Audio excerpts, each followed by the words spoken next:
আমার প্রিয় বগুড়ার ভাইরা, সবাইকে জানাই আজকে ঈদ মোবারক।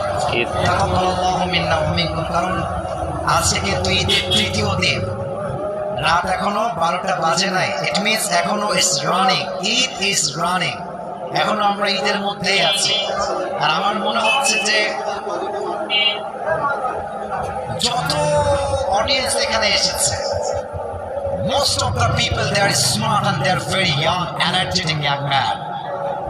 এখানে আপনি তাকায় দেখেন, যত মানুষ এসেছে তার 90% বেশি পরিচয় টুকরা যুবক আজকের মাহফিল এসেছে। আমি যুবকদের জন্য দোয়া করে দিই, আল্লাহ প্রত্যেকটা যুবককে আমরে ফারুক রাদিয়াল্লাহু তাআলা আনহুর মতো ইসলামের সৈনিক হিসেবে কবুল করে সবাই আমিন। যুবকদের ঈদ ভালো কাটছে তো আলহামদুলিল্লাহ। যাদের বড় ঈদ নাই যুবক